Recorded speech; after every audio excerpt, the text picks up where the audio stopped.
And I've also come to find out that it involves being real with you, but not only you, being real with God. There is a correlated conclusion.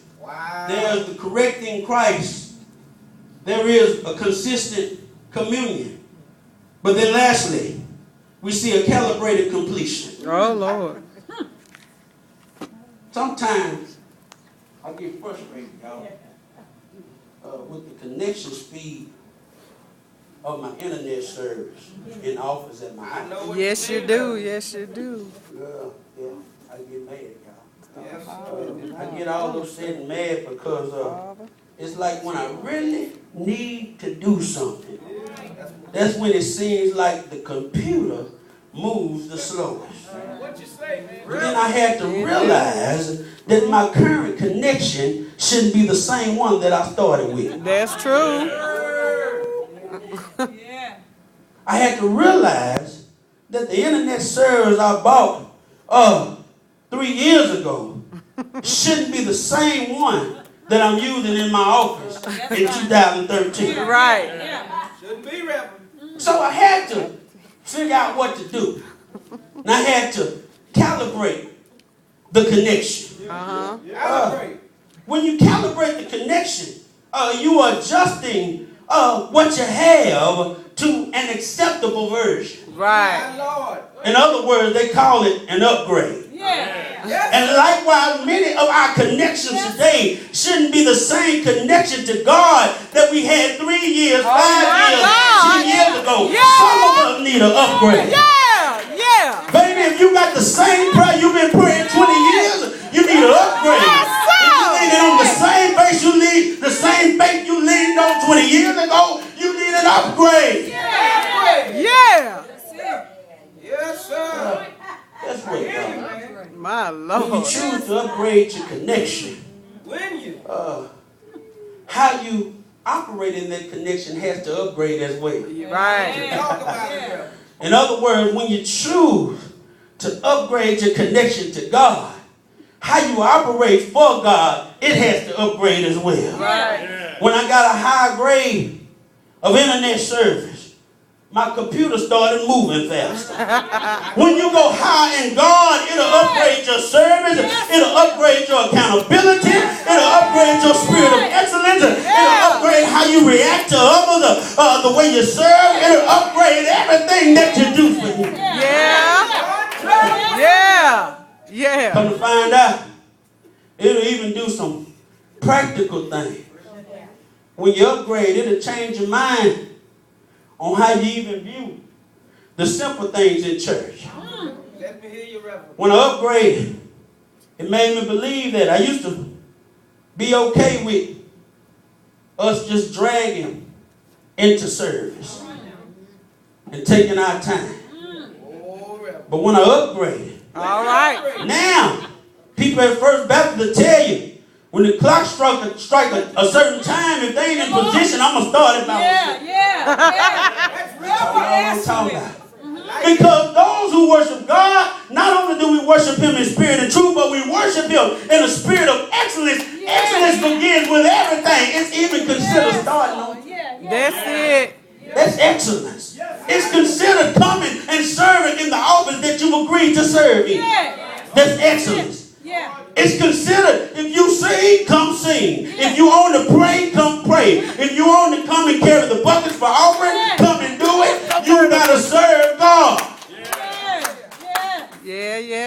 When you upgrade, it won't be comfortable for you to do the things you've been doing. Oh, my Lord. If you're comfortable in mediocrity, something's wrong with your connection. Oh, Lord. Jesus. When you choose to upgrade your connection, you can't be satisfied with ministry as the norm. Because you won't be content with missed opportunities to do it God's way. Oh, Lord. In other words, you have to calibrate your completion. One more thing, and I'm in my seat, y'all. I kept you long enough. One more thing about that internet connection is sometimes I found out I have downtime in the connection. Sometimes at work, so many people will be on the server at school that the internet will slow up so much so that it will stop allowing us to log on and use the internet. And it's in those times I found out that you got to make good usage of the downtime. Because you can't reactivate the connection until some people get off the server. You missed it. You can't reactivate the connection until some folk get off the internet. In other words, you can't reactivate your connection until you let some folks go that's been hanging on to you. The reason some of us have been unable to connect to God is because we've been holding on to too much baggage. We've been holding on to too much collateral damage, too much past things. It's time to let it go.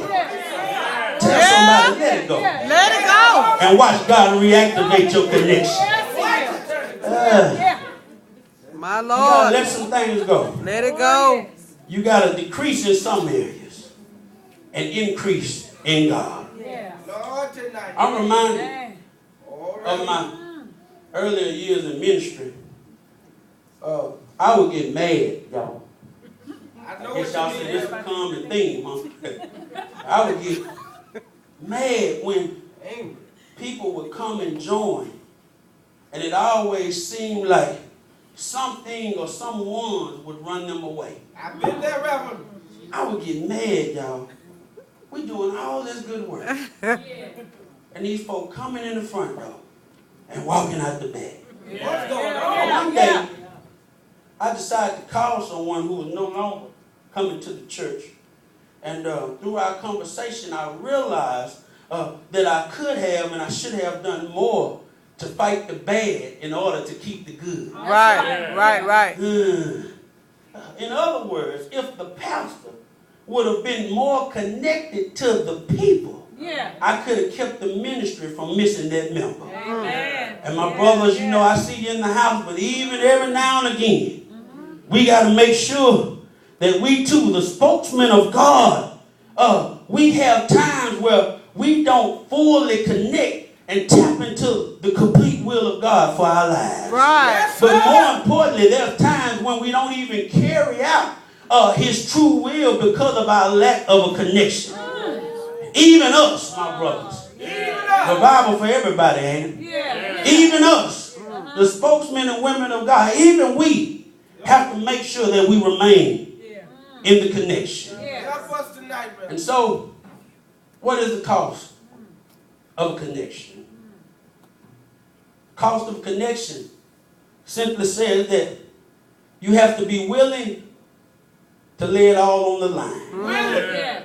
The cost of a connection may lead you to consider the cost, which means that you'll find out there are carrying costs, there are clipping costs, and there are cleansing costs. Hear you, Reverend? The cost of a connection may teach you to chase the connection, which means you will have to have a consecrated connection. There will be a circumstantial connection, but you have to have a chosen connection. The cost of a connection may lead you to a correlated conclusion, which shows you a correcting Christ, a consistent communion, and a correlated conclusion. Yes, sir. But what I want you to know is that whatever the cost is, it's up to you to pay the cost. Yeah. I found out you have to be careful with your connections. I hear your voice changing, Reverend. You have to be convincing with your connections. You have to concentrate on your connections. You have to put yourself in your connection. Oh, praise His name. For when you do that, you'll find yourself turning from a convicted creature to a conformed Christian, serving a consuming Christ. Do I have a witness in the room? For the cost of a connection, said you will sometimes have to search deep down on the inside of you and expose the part of you that the Lord wants the most. Oh, praise His name.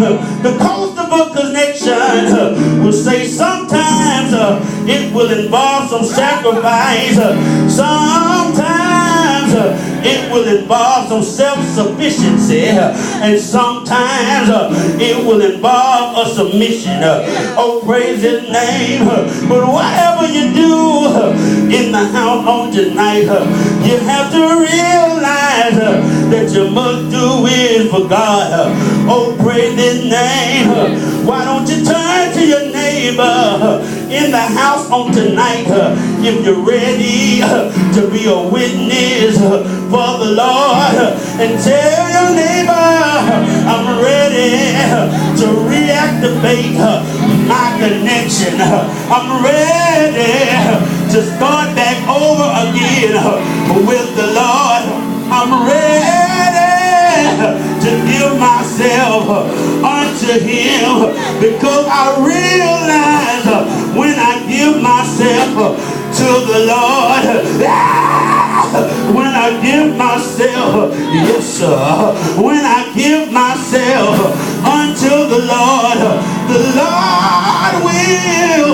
He'll give Himself unto me. Ain't God alright? And is there anybody here in vision on tonight that feel like recalibrating your connection? You can admit there's been times when you have not done what you're supposed to do. You can admit there's been times when you have not fellowshiped and communed with the Lord like you should commune. But you're here tonight and you're willing to testify. For God I live and for God I die. Yes, sir. For God I live and for God I die. And I'm willing to serve Him for the rest of my life. Ain't God alright? Anybody here know that the Lord can keep you? Anybody here know that the Lord, He'll protect you? Anybody here know that He'll keep you in perfect peace if you keep your mind stayed on Him? Because when you count the cost, you understand why you do what you do and who you do it for. When you count the cost, you realize you don't do things for yourself, but you don't you do them for the Lord. Ain't God alright? I wish I had somebody in here that was willing to count the cost. I wish I had somebody in here that was willing to say, here I am, dear Holy Master, I give myself to you so you can use me now. Whatever you want to do, why don't you move on me? Shower down your blessing, pour out your spirit so that you can use me in thy service. Use me, Lord, in thy service. Draw me nearer each and every day. I want to be closer, closer, closer, closer.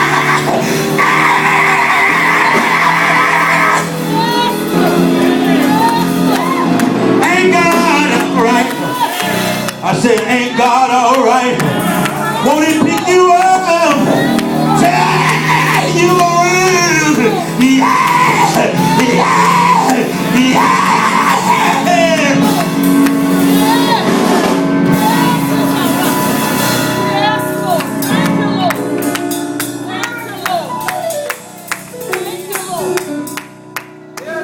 gotta count the cost.